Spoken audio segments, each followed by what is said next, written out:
itu saya tahu nama Datumang setelah masuk, ini siapa? Ini penunggu Ranukumbolo, kata dia begitu. Lu kecil-kecil udah mau ngadu ilmu sama gua, kata dia gitu. Cuman di situ kan kita mana tahu ya kan? Iya. Iya, saya ditantangin. Di depan masih ada pasukan saya ribuan. Assalamualaikum warahmatullahi wabarakatuh. Balik lagi sama gua, Badru Kapslok. Kali ini sob, gua kedatangan lagi nih salah satu narasumber pendaki dari Jakarta Timur. Nah, cerita kali ini dia mau cerita tentang pengalaman horornya waktu naik Gunung Semeru, Jawa Timur. Nah, yang belum tahu Gunung Semeru itu adalah gunung tertinggi di Pulau Jawa. Orang yang samping gua ini, dia mengalami kejadian horor nih dan greget banget sob ceritanya. Langsung aja nih kita kenalan siapa orang di samping gua ini. Halo Bang. Ya.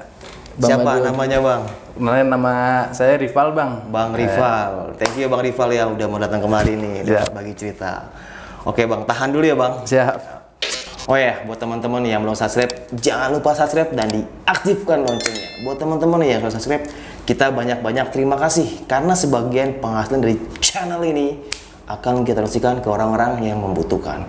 Oh ya, buat teman-teman yang punya pengalaman horor pendakian gunung atau apapun itu dan mau lagi cetak sini, langsung aja follow Instagram gua @badrukapslok. Kuy, kita gibah di sini. Langsung saja kita ke gibah misteri.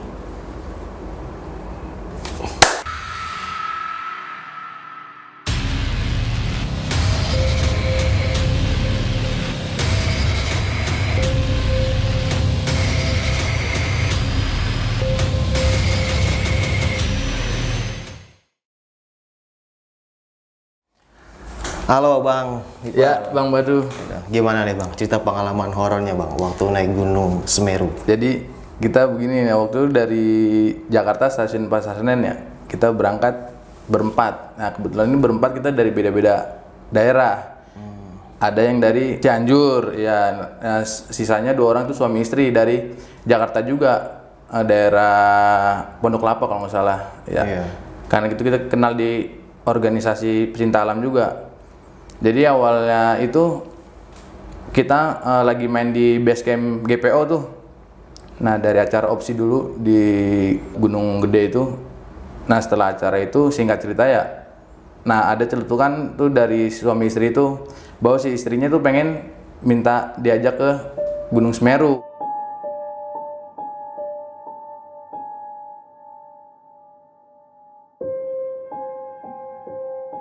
Nah di situ mungkin dari suami itu tadi mungkin udah tahu saya sering di GPO itu sama Aceng. Nah dia ngajak saya dah tuh. Bang, istri gue ngajak naik gunung nih. Waduh, gua belum ada dana nih. Biasa akhir bulan. Udah pal, lu bawa dana secukupnya aja buat lu. Ya udah tuh, gua ngajak Aceng ya.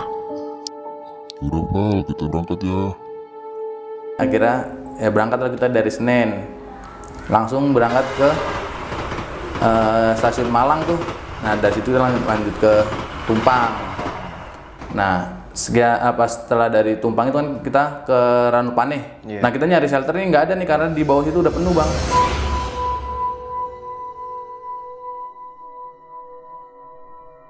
Temen saya ini si Aceng itu naik ke atas tuh nggak tahu di atas itu ada rumah kosong tuh Bang.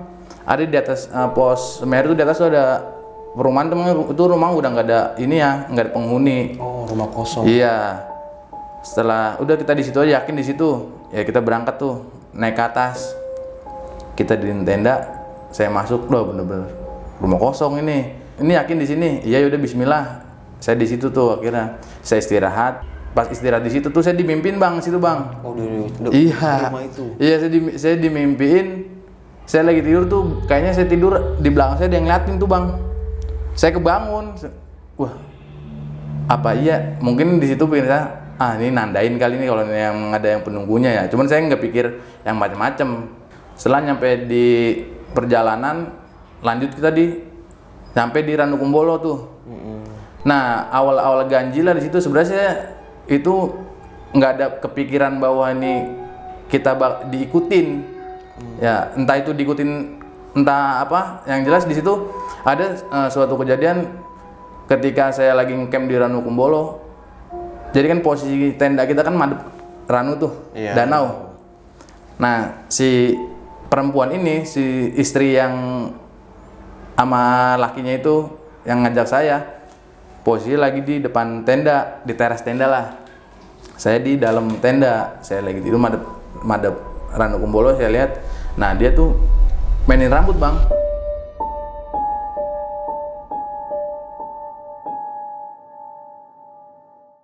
Dia mainin rambut, dia nyengir. Begitu. Saya sekilas saya ngomong dalam hati, ini orang gila kali dalam hati saya. Saya gituin. Akhirnya saya abaikan kan. Jalan lagi. Nah, setelah itu kan siang tuh ya, udah siang ya. Kejadian itu saya pagi. Siang mau lanjut ke arah Kalimati. Kan naik tanjakan itu tuh. Tanjakan Apa sih? Cinta. Ya, tanjakan cinta. Nah, situ saya ada barengan orang Bogor, ketemu di Ranupane. Di jalur ngetek bareng. Nah, pas mulai jalur ke arah Kalimati, mulai tanjakan cinta itu. Nah, itu pendaki Bogor lagi jalan sama saya sampingan gitu, Bang. Satu langsung jatuh. Itu emang saya lagi ngobrol sama pendaki dari Bogor itu. Iya. Dia langsung jatuh, kenapa dengkulnya? Saya pikir apa keplitek, kegelincir apa bisa salah tumpuan ya kan. Pincang tuh, Bang, tuh dia. Terus lanjut sampai Kalimati.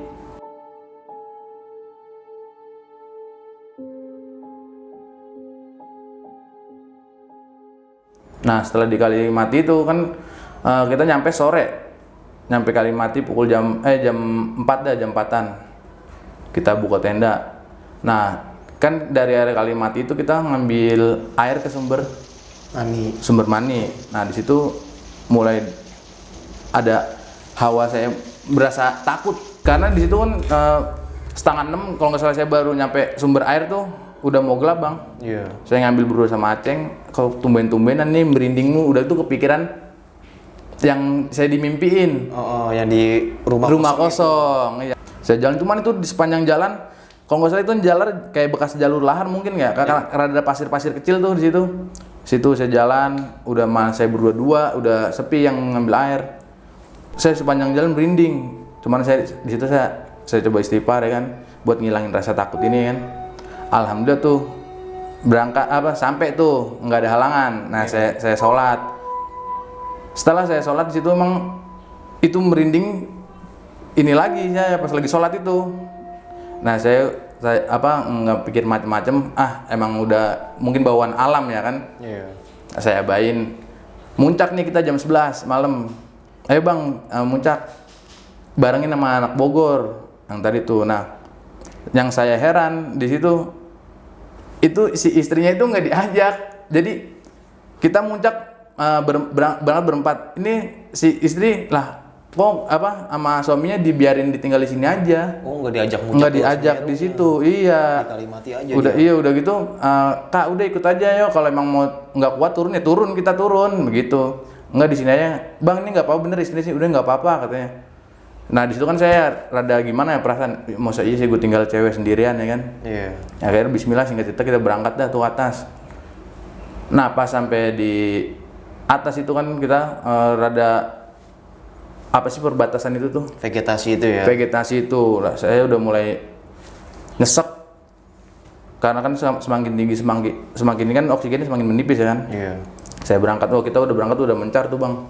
Bertiga sampai atas. Akhirnya singkatnya sampai deh kita di puncak. Sempat muntah kuning saya di atas. Oh, di puncaknya. Muntah kuning. Iya. Udah sakit kepala. Kita ngerasain udah nyesek kan. Akhirnya nyampe tuh terakhir nih yang suami itu dia nyampe belakang, akhirnya kita nyampe ke atas, turun kita mencar lagi tuh. Iya, nah itu kita turun udah mulai mencar tuh, Bang. Ya, lantaran di jalur ada konflik begitu kan. Mungkin ego sudah pada keluar ya, keluar egosnya, capek juga. Iya. Betul. Nah, situ cuman kita masih ngasih jarak, kode teriak, "Oi, oh masih ada, tunggu," begitu. Cuman udah nggak rapet. Kita turun, kebetulan saya paling belakang turun, Bang. Saya turun itu sempet ini juga salah jalur. Pokoknya saya ke kiri kanan tuh jalur ketutup bekas longsor juga waktu itu nggak salah di situ tuh. Ada bekas longsor, akhirnya saya nongol itu, jadi saya nongol bukan dari awal kita naik muncak, itu jalur lebih ke sebelah kiri shelter kalau dari arah puncak kita turun. Iya. Saya sampai ke bawah. Nah, singkat cerita kita nyampe dah tuh. Nah, si istrinya itu, Oh, nyampe Kalimati lagi nih. iya, kita udah ketemu nih. Nah, dia cerita tuh semalam katanya tenda kita ini udah diputerin nih, ada orang. Cuman dia nggak tahu itu orang bener apa makhluk-makhluk situ. Situ itu si cewek itu, cuman dia ngeberaniin diri katanya di situ dia pura-pura ngobrol aja sendiri, jadi kesannya dalam ada orang. Iya, iya. Iya, dia sampai ngomong-ngomong sendiri. Cuman itu dijelas di situ tenda udah diputerin katanya. Oh, padahal di situ nggak ada orang. Nggak ada orang. Iya. Akhirnya dia pura-pura ngomong. Pura-pura ngobrol. Iya, buat ngalihin itulah. Iya. Takutnya kan pernah ada kabar katanya di situ ada yang maling. Iya, dia ngindarin itu, cuman di situ dia nggak tahu antara situ benar maling atau makhluk. Iya, di situ. Nah, singkat cerita langsung deh tuh kita dari situ istirahat, rada siangan dikit kita jalan turun lagi ke Ranukumbolo. Nah, di situ setelah dari situ alhamdulillah kita bareng lagi ya. Cuman yang si anak Bogor itu yang kakinya sakit tuh yang pas awal naik. Nah, dari sebelum Jambangan ya. Dia minta tolong ke si Aceng untuk bawain ke barang-barangnya dia. Nah, di situ hampir jadi konflik lagi, Bang. Lantaran tuh ada bahasanya yang itu nggak seneng bahasa yang kurang enak lah ke Aceng. Iya, jadi Aceng dibilang, "Oh, lu gua ajak cuman nyari duit." Padahal situ saya tahu Aceng dia emang mau nolongin itu si orang Bogor itu. Iya, dibawain. Akhirnya dibawain mungkin karena kan dia udah terbiasa di Gunung Putri ya. Makanya saya bilang, saya bisa bantuin ntar kalau emang Aceng gak kuat saya bantuin Bang gitu. Akhirnya Aceng yang bawa tuh 2 keril sampai dibawa di atas gitu, dibopong sampai ke bawah sama dia. Iya. Akhirnya setelah kejadian itu dari Ranukumbolo kita turun lagi tuh, Bang. Nah, itu kejadian lagi setelah saya turun arah trek mau ke bawah, itu keril kalau nggak salah tuh ketemu pohon yang kayak ketutup begitu, Bang. Saya juga udah lupa tuh itu jalurnya namanya apa. Keril saya berasa di begitu ya. Saya setting lagi jalan. Iya. Begitu lagi. Saya lihat kagak mentok. Akhirnya saya setting lagi. Nah, saya langsung flashback ke kejadian yang makhluk halus gini. Saya baca doa ya kan, baca doanya kan. Saya jalan lagi. Keril saya ini kayak ada yang beban gitu ke kiri ke kanan. Cuman saya benerin lagi. Saya pakai jalan lagi kok goyang lagi begini. Jadi kayak ada yang nindi begitu, Bang. Akhirnya di situ saya baca doa, ibarat istighfar ya, baca bacaan zikir. Normal tuh jalan biasa. Alhamdulillah kita nyampe ke bawah. Nah, setelah dari situ kan kita pulang nih ya. Nah, justru puncaknya itu pas setelah saya pulang sampai rumah saya baru istirahat. Nah, si suami istri ini ada kecot nih, Bang. Ada kecot, marah. Tahu-tahu itu istrinya itu lepas kendali, Bang, tuh. Wah, langsung ngamuk-ngamuk. Nah, di situ kan saya kaget ya. Tahu-tahu saya langsung diserang, Bang, dari situ. Nah, dari situ kan dengan keyakinan saya baca doa, mungkin kita sebutin kita baca kali biar buat adik-adik kalau barangkali mau yang baru bisa ngamalin doanya bismillahirrahmanirrahim sayun fil ardi wala fis samai wa samiul alim. Di situ itu kan biasa kalau iseng kadang kalau tempat-tempat itu amalan biasa saya naik gunung tuh saya dawamin, saya baca nggak lepas. Alhamdulillah dari situ si perempuan ini nyerang saya, Bang. Oh, nyerang Abang? Iya, nyerang saya. Nah, saya refleks baca dalam hati bismillahirrahmanirrahim, baca doa-doa itu. Iya. Dia langsung nyeletuk. Terus kata gitu, terus lu baca. Wah, saya langsung ngedon. Oh, kayak nantangin. Iya lah. Dalam hati, dia tahu nih dalam hati gua. Kalau gua baca dalam hati gua udah bisa tahu nih. Saya tahan lagi, saya baca. Wah, dia terus, lu kecil-kecil mau nantangin kalau bahasa kitanya. Kemudian itu bahasa Jawa kan ibu saya ngertiin. Iya. Akhirnya, emang dari mana? Dia bilang dan bahasa kita dari Ranukumbolo katanya kalau dia. Siapa? Nah, dia nggak mau kasih tahu tuh namanya. Saya pikir, ini mah cuman namanya setan kan tipu daya ya kan. Iya. Dengan yang bisa saya baca aja kan, keluar tuh bang. Keluar, nggak lama masuk lagi tuh bang. Oh, ke cewek itu lagi, Bang? Iya, ke dia lagi. Cuman ganti lagi, dia bilang yang di rumah kosong itu. Nah, emang kenapa yang di rumah kosong itu? Jadi kalau bahasa versinya itu dia katanya di situ dia yang bunuh diri di rumah itu bang. Jadi yang saya bilang saya mimpi itu dia bilang iya itu emang dia di situ. Mungkin kalau bahasa kita nandain nih gua ada di sini gitu. Cuman di situ nggak saya terlalu nggak terlalu kagak terlalu dipikirin banget. Saya bilang itu semuanya apa mau dikirimin Al-Fatihah. Saya minta namanya siapa, saya lupa namanya. Saya kirim Al-Fatihah. Udah pulang ya. Pulang sendiri, masuk lagi bang. Masuk lagi. Ya kurang lebih waktu 7 yang masuk. Dari Ranukumbolo, Cemoro Kandang, Jambangan, Kalimati.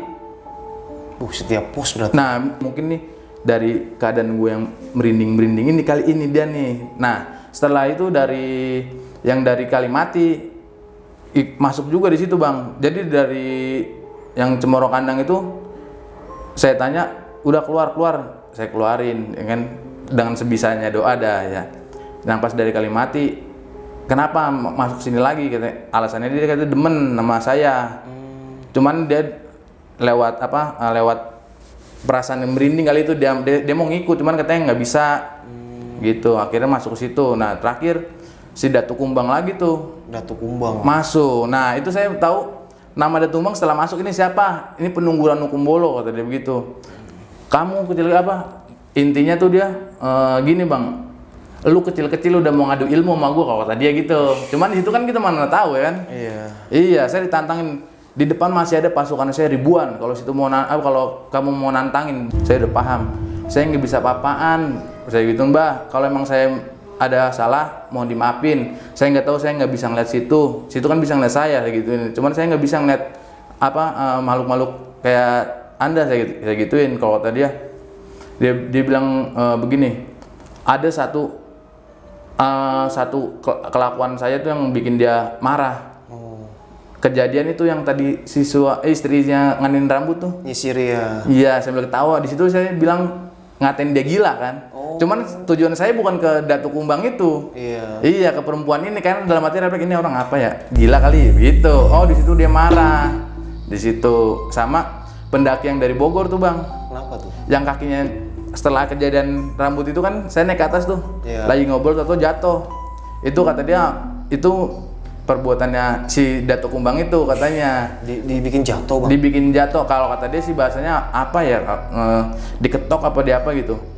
Cuman emang kenapa penyebabnya? Gara-gara digoreng ikan asin di Ranukumbolo itu. Oh, orang Bogor itu. Orang Bogor itu. Itu sampai turun ke bawah itu dia masih pincang. Jadi kesimpulannya ya pas saya setelah tahu pantangan-pantangan itu kayak gitu jadi tambah inilah bahwa tuh di gunung itu kita kagak boleh sembarangan ya. Jadi ibaratnya gimana ya, kita kan di situ nggak bisa ngeliat dia ya, seenggaknya baca doa dah ya. Iya, jadi buat ngindarin dari hal-hal kayak begitu. Nah nih Bang Rival, pas tadi dia kesurupan tuh bang, itu di rumah apa masih di jalan bang? Pas banget sampai rumah bang. Oh tapi masih kumpul. Masih kumpul, iya. Kita carrier belum pada dibenerin, baru buat nyampe istirahat. Nah mungkin dia tuh bahas cekcok keluarga di rumah tangga itu mungkin dari yang lalu jadi ini kali mungkin dibahas di situ lantaran. Di situ ya. Iya lantaran kita sama dia kecot juga sama suaminya. Nah terus dia bilang ada satu sosok yang dia bilang di rumah kosong itu dia bunuh diri bang. Bunuh diri bang katanya. Dia ngomong gimana tuh bang pas ngomong? Dia bilang saya tanya ini siapa katanya. Nah ini penunggu rumah kosong itu. Nah saya telusurin awalnya kenapa ini bisa nyampe ke sini. Nah ini baru ketahuan pas setelah sampai di rumah bang. Ini cewek keadaan kotor, maaf lagi haid. Oh lagi datang bulan. Iya, saya baru tahu tuh setelah di rumah bang. Iya. Awalnya saya tanya ini kenapa bisa ini lantaran ini si perempuan ini lagi head, dia mau ngikut sama si perempuan itu. Iya, udah gitu dia cerita asal usul dia meninggal, bisa gentai apa, bisa arwah penasaran gimana sih? Ya mungkin dia minta disempurnain lah. Iya, dia lebih minta disempurnain. Terus gimana caranya? Saya tanya namanya, saya lupa ada tuh namanya. Cuman saya kirimin Al-Fatihah, dia langsung keluar. Terus Iya. ada lagi sosok yang masuk lagi. Ada lagi. Yang datuk itu harimau ya? Iya, Datuk Kumbang. Datuk Kumbang. Oh, iya. Dia bilang keselnya gara-gara itu bang. Lu bilang gila ya? Iya, padahal di situ kan kita nggak tahu. Dia udah ternyata itu dia udah tempelin bang. Nah, awalnya dia di situ saya tarik keluar, nggak mau gitu. Dia bilang tetap pengen bawa ini orang, anterin lagi ke sono. Iya. Saya bilang nggak bisa gitu. Alam kita udah beda. Saya bilang gitu. Nah, dia timbul mengamuk, marah-marah, lu nantangin gua ya gitu. Cuman kalau itu bahasa Betawi dah, cuman bahasa Betawa, bahasa Jawanya, lu nantangin gua tuh pasukan gua masih ada lagi ribuan di depan katanya nungguin. Lah saya dibaca itu ngedon ya kan akhirnya sekarang gimana Mbah biar Mbah bisa pulang dianterin. Nah si Datuk Kumbang itu bilang di sini masih ada yang lebih pintar daripada kamu, ngomong gitu. Lah saya harus ingat masih dangkong saya almarhum ya. Saya ke depan aja, Kong itu tolong ada yang nggak beres gitu, pulang dari gunung disamperin sama Kong saya, udah dibaca. Kalau nggak salah suratnya surat Al-Jin, langsung dibaca, udah nggak pakai dipencet, nggak pakai diapa, udah keluar sendiri. Iya. Terus ada yang masuk lagi tuh bang? Nah terakhir udah dari itu Datuk Kumbang, jadi Datuk Kumbang itu masuk 2 kali bang. Oh 2 kali? Iya, pertama masuk, sisanya tuh yang dari jalur dari pos-pos itu pada masuk ke situ. Tuh yang dari pos-pos dia bilangnya gimana bang maksudnya? Dia bilang, saya tanya ini dari mana segitu. Nah ada yang bilang dari Jambangan tuh. Jambangan. Terus dari sumber air apa? Sumber mani.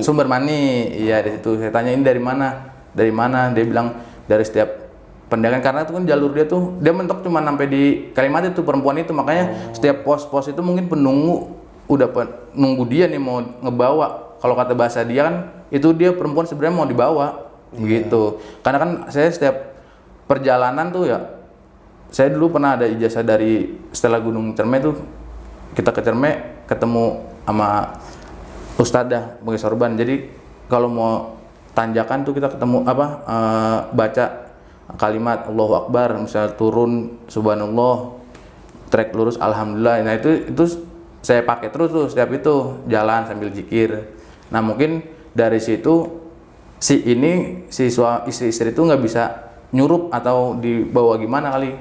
Gitu. Yang jelas tuh intinya tuh itu perempuan mau dibawa ke alamnya dia mungkin. Alamnya dia. Serem banget ya. Terus pas di jalur bang, si cewek itu ada gangguan gak sih? Maksudnya dia ngerasa, gua nggak enak nih badan gua nih bang Ripal, atau ngomong gitu? Nggak ada sih, dia biasa aja. Iya, cuman di situ pas yang curiganya di situ aja, yang di Ranukumbolo itu. Yang dia nyisir gini ya? Iya. Tapi lu nggak sempet curiga bang kalau nih cewek kesurupan nih? Ya? Iya, saya nggak kepikiran situ bang. Iya, justru yang itu nggak diduga ya. Mungkin kalau orang mungkin kayak di sini. Nih, sampet setan kali ini dia gitu ya. Iya. Bahasa bercandanya kita. Iya. Ini orang gila kan itu. Iya, nah itu bercanda lah. Repek, iya. Ini orang gila kali ini ya. Jadi dalam hati kalau kita ngomong mungkin dia tahu bisa kali ini. Saya ngomong dalam hati. Dan ternyata yang marah bukan si bukan cewek dia. Iya. Si Datuk Kumbang. Datuk Kumbangnya. Kalau boleh tahu bang, Datuk Kumbangnya itu ngeliat sosoknya gak sih bang? Saya belum pernah ngeliat. Ya? Alhamdulillah, iya. Dulu pernah ketemu juga sih sama dia itu. Oh iya. Waktu ke Semeru lagi bawa tamu, ya sempat hipo. Terus di samping tenda ada ya sosok itu bang, gede bang. Oh berarti beneran ada Datuk Kumbang tuh bang ya? 2,5 meter lah kalau nggak salah itu. Jadi posisi setengah 11 atau setengah 12 lupa itu. Posisi hujan bang. Jadi ada peserta gue yang hipotermia. Terus udah gue tanganin, pas gue keluar tenda, apaan tuh? Gue kira ingin bang, kayak sapi. Oh. Sebutin, Kumbang, macan, Kumbang, jas. Iya bang. Misal sama gitu gue ngedon bang, karena gue ngecamp waktu itu bukan di Rakum yang ada shelter nih, Rakum 1. Iya. Yang baru turunan itu. Kan cuma gue doang tuh bang, nggak ada yang lain kan. Ya udahlah, santai aja. Pas gue liatin kecil bang. hilang langsung kayak gitu. Berarti benar tuh Datu Kumbang itu emang bener ada di situ bang ya? Allah alam ya Bang. Mungkin dari ceritanya Bang Rival gue juga ngerasain juga. Iya. Tapi alhamdulillah sih nggak sampai kesurupan di situ. Oh gitu. Nggak sampai. Alhamdulillah. Cuman dia mungkin nunjukin aja kan. Benar, bahwa nih gue ada lu jangan sembarangan Iya, gitu. pengalaman Iya. lah gitu. Iya. Karena ya selain kita ada dia. Iya benar. Nah ini Bang, waktu itu Gunung Semeru lagi sepi gak Bang? Tahun 2013 waktu Bang Rival ke sana. Waktu itu baru mau mulai rame kalau nggak salah dah. Kan kalau nggak salah itu rame di kita sebut nggak apa-apa itu. Iya nggak apa-apa. Pas awal naik-naik ke film 5 cm ya. Oh iya yang Semeru Karena Soviet. karena saya banyak juga pendaki yang saya tanya dia baru awal mula naik gunung gitu. Saya bilang, abang langsung ke Semeru sini, mau muncak? Iya. Oh, udah saya juga kaget baru awal-awal langsung ke Semeru. Iya. Sebenarnya sah-sah aja sih. Sah-sah aja, cuma kan iya. Terlalu beresiko. Iya, kalau kita sampai puncak karena kan di situ kita kalau sampai atas juga katanya nggak apa sih, nggak ada apa sih kalau tanggung jawab dari itunya tuh.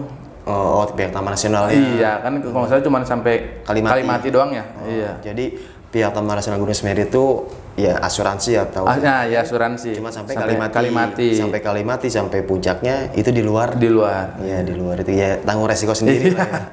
Bahkan sekelas guide pun nggak direkomendasiin buat nganter tamunya ke atas. Cuman balik lagi tanggung jawab sih Bang. Iya. Kayak gitu. Nah, Bang Ripal, itu setelah kejadian itu tuh Bang, si cewek itu masih sering kesurupan Bang dari sosok makhluk yang ada di Setelah kejadian itu kita udah lost contact bang. Oh, lost contact. Iya, udah nggak pernah ketemu lagi. Karena di samping itu kan ada konflik juga tuh antara dari dia sama teman saya itu. Nah kebetulan saya juga karena ngerasa teman saya tahu dia polosnya gimana, Iya. saya juga lebih Condong ini ke lah. si Aceng itu. Karena kasus konflik itu. Iya, Ya gitulah Bang. Ya kadang kita berbuat baik aja masih dianggap salah. bener. Gitu ya, Bang. Padahal niatnya Aceng di situ mau bantu dia. Mau bantu iya. dia. Walaupun emang dikasih duit, cuman niatnya Aceng nggak ke situ. Nah. Karena dia tahu cedera kakinya itu, ya makanya Aceng. Nah, malah si orang itu ya malah lu udah gua kasih uang, Iya. kok malah begini. Marah nyari duit, ya lu kan gua ajak kemari buat bantuin gua begini, tapi lu mau nyari duit. Di situ yang nggak di hati, nggak pas bahasanya. Iya. Kenapa nggak lu balikin aja Bang? Berapa? 4 kali lipatnya gue balikin deh. Iya. Jadi kalau masalah mungkin buat teman-teman juga nih Iya. Bang ya. Ya misalkan lu ngasih uang ke guide atau porter atau teman lu yang buat bantu, ya jangan dari uangnya ya Bang. Iya. Ya. Dari segi apanya Bang? Niatnya dia bantu lu, Bener, bukan niat. karena uang. Mungkin lu ngasih uang itu Ya buat kalaupun emang kalau emang dikasih uang memang pantas ya, mungkin tenaga dia kan lumayan juga keril. Betul. Ya kan? Depan belakang siapa yang mau ngangkat bete kalau berat banget. iya. Kalau bukan emang jiwanya dia jiwa ini banget, solid banget sama sesama pendaki. Iya, mungkin karena dia ngasih uang ya udah buat bonus lah kita. Iya, Cuman malah jadi songong. Bahasanya. Iya, benar. Itulah namanya uang. Nah, nih Bang Ripal. Sejak tahun itu Bang, udah balik ke Semeru lagi Bang? Udah setahun kejadian itu saya Balik lagi? ke Semeru lagi. Kebetulan itu juga rezeki. Ada yang ngajak juga. Cuman kalau itu benar-benar fair. Iya. Naik bareng. Naik bareng. Dan nggak ada trouble misterinya Bang? Alhamdulillah Aman. aman karena saya udah tahu dari belajar kejadian sebelumnya kan. Kebetulan ada perempuan juga temen ngajak, saya tanya lagi ada halangan apa enggak. Iya. Alhamdulillah ada, yaudah kita doa bismillah saya gitu. Itu selalu saya pakai zikir subhanallah setiap trek-trek yang terjal. Iya. Doa-doa itu. Nah, setelah Bang Rival ngalamin hal-hal mistis di sana gaib gitu Bang, gangguan gaib, gimana sudut pandang Bang Rival tentang Semeru itu? Wah, Semeru emang saya bilang gunung is the best. The best ya, Iya, view-nya ya. View-nya. Dia punya, saya ngalamin itu ada minus 5 tuh ada salju-salju tuh Bang. Oh iya. Iya, di atas tenda. Ya kalau buat trek, emang kalau dari Kalimati ke atas udah, waduh, Oh, perjuangan. perjuangan banget. Saya turun dari situ udah kayak gembel. Ini semua pasir semua. Putih semua ya. Iya. Kayak pakai bedak. Iya. Gokil emang Semeru itu. Dan dia punya karakter sendiri sih Bang. Benar. Gunung itu menurut gue ya Bang, Semeru cocok buat dirinduin sih. Benar. Karena view-nya satu ya kan. Treknya nggak terlalu terjal. Nggak terlalu terjal. Cuman puncaknya. doang. Puncaknya. Gokil emang. Puncak Mahameru dikenalkan puncak abadi para dewa. Para ya. dewa. Katanya gitu, puncak Mahameru. Ya, Bang Rival, punya pesan-pesan nggak nih Bang buat teman-teman para pendaki yang mau naik Gunung Semeru nih atau mau mendaki gunung apapun itu Bang? Ya, buat teman-teman kita yang satu hobi ya, Iya. pendakian. Sebelum kita mulai mendaki ke gunung yang kita tuju, ada baiknya kita cari info dulu gimana jalur ini, trek-treknya gimana, udah gitu sama kita ukur sama kapasitas kemampuan kita juga. Iya. Ya sekiranya kita sulit ya kita harus bener-bener dimatengin dari segala segi fisik semua, terutama safety-nya sih. Iya, perlengkapannya. Itu sama doa, nomor satu doa. Ya sebab puncak tuh bukan tujuan kita balik ke rumah dengan selamat. Amin. Iya. Jangan lupa berdoa karena setiap tempat itu udah pasti ada penunggunya, cuman kita ya agak tahu. Iya. Iya. Curang, dia bisa ngeliat kita. Ngeliat dia ya. Tiba-tiba dia marah-marah ke kita. Bener, mata Serasa marah-marah. di-ghosting, tau. Jahat banget. Berdoa itu penting banget. Ya kalau biar kata-katanya jangan sini lah, itu emang gunung punya siapa, kan Allah ngasih. Betul, Iya, kita doa balik lagi ke Allah. Betul. Oke sob, mungkin cukup sekian ya cerita pengalaman horor yang dialami sama Bang Rival ini. Bisa kita ambil segi positifnya, buang jauh-jauh segi negatifnya. Karena setiap perjalanan selalu menghasilkan cerita. Dan kali ini Bang Rival berbagi cerita ke teman-teman pengalaman horornya waktu Gunung Semeru. Nah, buat teman-teman yang mau naik Gunung Semeru, sabar ya, karena gunungnya masih ditutup ya Bang. Iya. Udah hampir 2 tahun ya Bang. Iya. Dan biarkanlah alam dengan kesunyiannya dan kita bersabar dengan menunggu kapan pendakiannya dibuka. Buka. Sabar ya, sabar. Oke, sampai jumpa di cerita selanjutnya. Assalamualaikum warahmatullahi wabarakatuh. Waalaikumsalam. Thank you ya Bang ya. Siap, Bang Badul, sehat selalu. Dadah, amin.